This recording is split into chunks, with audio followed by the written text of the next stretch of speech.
Hi, I'm Fiona, and I'm 30 years old. I stay at home with my two lovely kids. Life's been mostly good lately, but there's been some trouble with my husband. A while back, we had a big fight, and it's all because of his mom.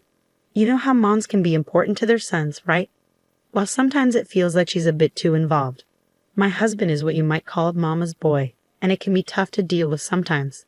Our argument went like this. Fiona, can you come here for a minute? Sure, what's up? I need to talk to you. Please sit down. Is everything all right? Yes, everything's okay. I just wanted to talk about how we need to spend less money on some things at home. Is everything all right with your job? Yeah, work's fine. Don't worry. I just decided we need to spend more on something important, so we have to cut back on other stuff. Okay, what's the new expense? He took a deep breath, like he knew I wouldn't like what he had to say. I'm going to start giving Mom some money every month. It won't be a lot, but she's getting older and she needs some extra cash. I felt unsure and puzzled. It didn't seem right to me to give money to someone who already had plenty. My mother-in-law, Rita, had a successful business, and since she was a widow and her kids had moved out, she didn't need more money. I told my husband how I felt about it, but he tried to reassure me. How much money are we talking about? Don't worry about it. Excuse me? I'm the one managing the household, so I need to know. How much? I'm going to send her $4,000 every month. I was shocked. $4,000 a month? That seemed crazy to me, considering that's what many people spend in total each month. He'd be giving her all that money for basically nothing. I tried to argue with him, saying it wasn't possible, but he wouldn't budge. Our argument got so bad that we ended up sleeping in different beds that night. We're well off, but I always try to be smart with our money so we don't waste it. Giving someone $4,000 a month for no good reason, just because she's my mom and I love her, adds up to $48,000 a year. That money could go towards our kids' college funds, their savings accounts, our health insurance, or even better, it could go to people who actually need it, like charities. I tried explaining this to him, but he wasn't willing to listen. 5 months passed since he began sending money to his mother, and to add insult to injury, he wanted me to be the one to send it to her. It felt like he was trying to punish me and show that he'd always put his mother first. But thankfully, his arrogant behavior wouldn't last forever. I stumbled upon something shocking. It all began when my mother-in-law visited us 3 months after she started getting the allowance. Hello, Fiona. How's my favorite daughter-in-law? I'm doing well, thank you. How about you? Oh, I'm feeling so much better ever since Adam started sending me money. I was struggling a bit before, you know. The business wasn't doing as well as I hoped, but I didn't want to ask for help. I guess Adam just sensed it. It's like our special mother-son connection. I felt terrible hearing this. How could I deny her the money she needed? I always thought she was fine, but she wasn't. She started to cry, and I comforted her.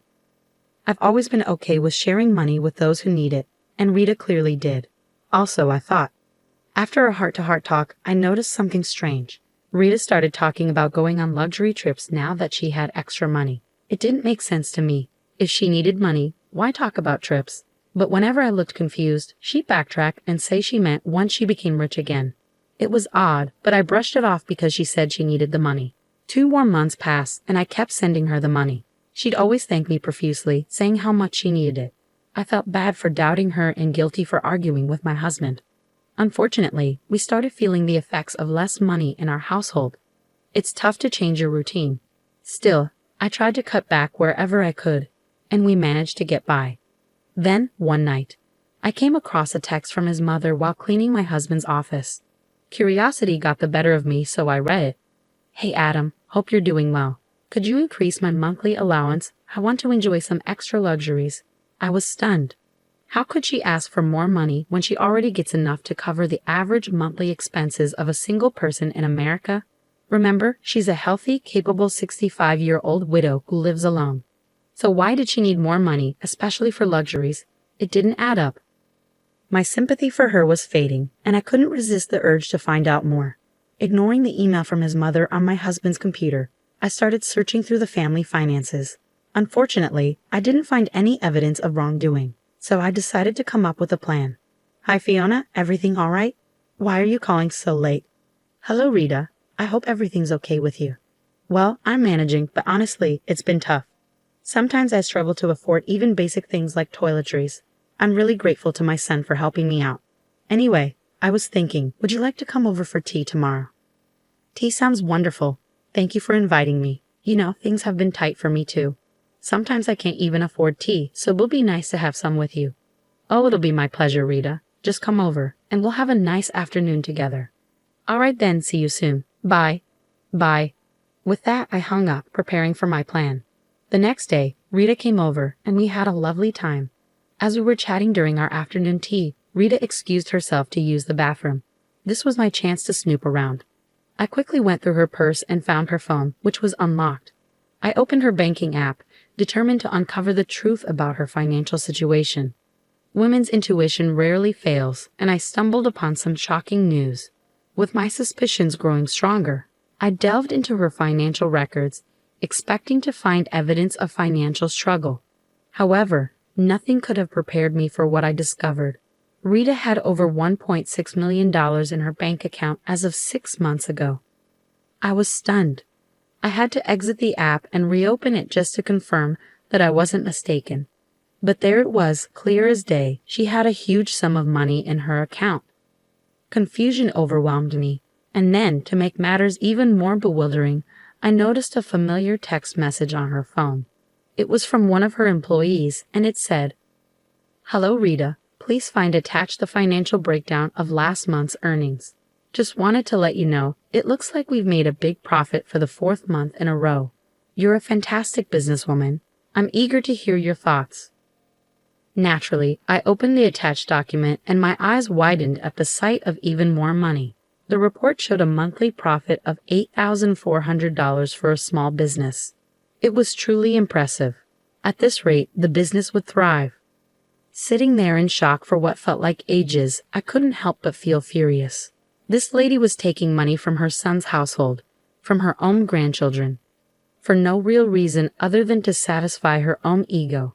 As I heard Rita returning from the restroom, quickly, I erased all traces of my snooping and placed her phone back in her purse.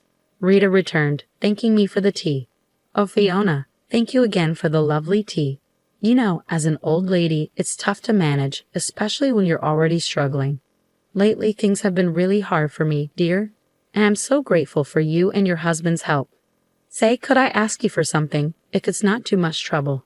"Of course. What do you need?" "We're just happy to help. But may I ask, is it possible for me to get some more money, maybe an increase to $6,000 a month?"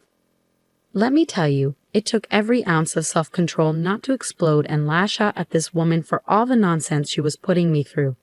I gritted my teeth and responded, "I understand your struggles, since you're clearly going through a tough time. It's not like you're a millionaire or anything."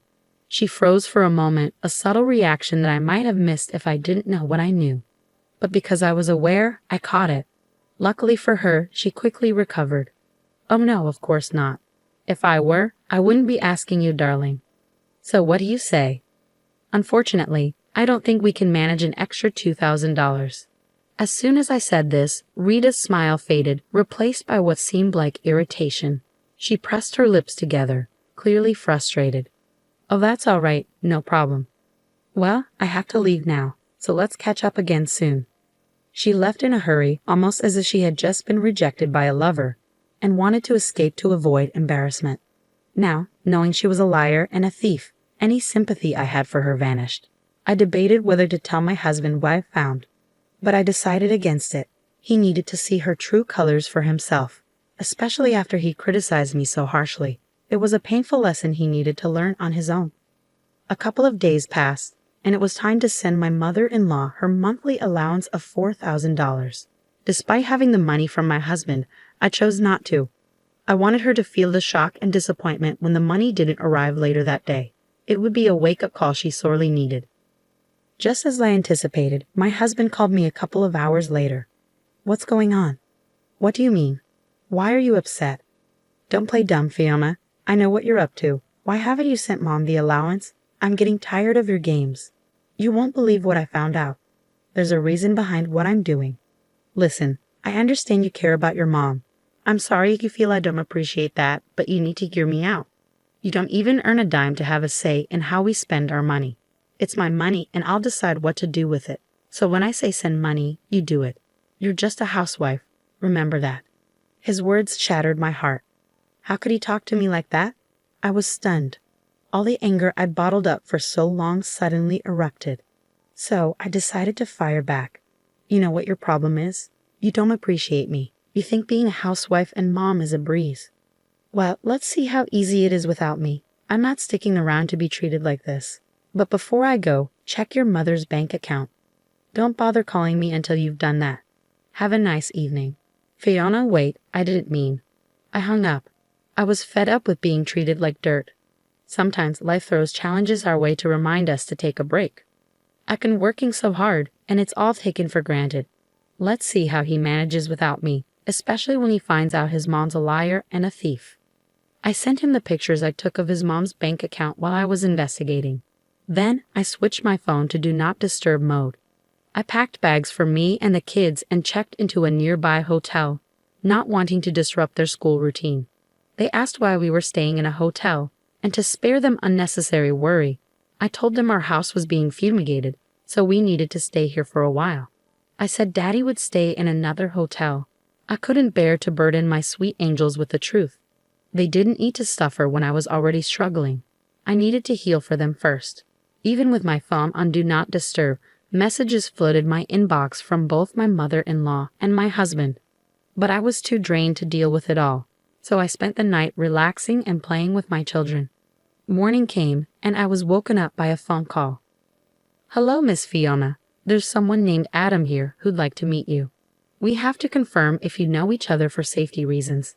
"Yes, I know him. He's my husband. You can let him know my room number." Adam arrived at my door, and I opened it.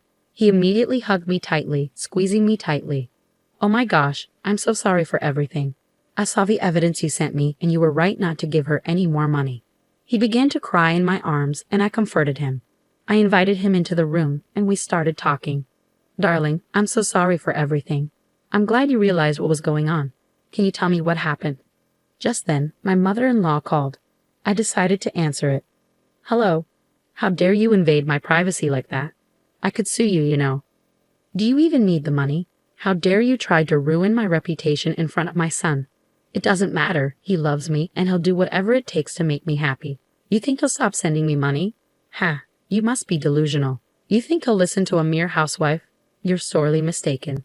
Yes, I have money. I always had money since my husband passed away.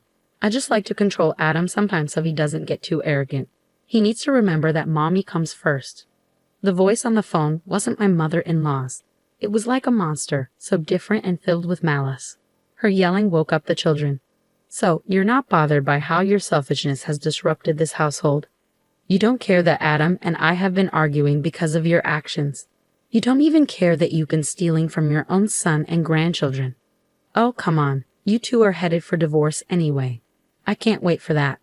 They'll come home to me eventually. And as for those kids, well, I guess I don't really care." "Mom, that's incredibly cruel." "Adam, honey, listen. I didn't mean it. Did you hear all of that?" "Adam, my love." "Nope, that won't work on me this time. I've seen your true colors, and I've had enough. You've made the past few months hell for me and Fiona. How could you manipulate me like that? I'm your son. What kind of evil has possessed you to do such a terrible thing? I can't even imagine. I fell for your tricks, but my wonderful wife Fiona saw through you all along. She knew something was off, but I shouted at her and disrespected her. Not anymore. Fiona is my real family, not you. I never want to hear from you again. Adam, wait." But I have no one. Maybe that's how it should be. Click. Adam ended the call, and though he was upset, I could see a sense of relief in him. He'd been manipulated like this his whole life. Realizing that must have been a heavy burden, but it was lifted now. For the rest of the day, Adam apologized to me and the kids for his behavior and distance. He admitted he couldn't even survive one night without me. He's realized his mistakes and promised not to repeat them. And as for his mother, he meant it when he said he didn't want to hear from her again. She kept trying to call, but he always declined. She'd made her bed, and now she had to lie in it.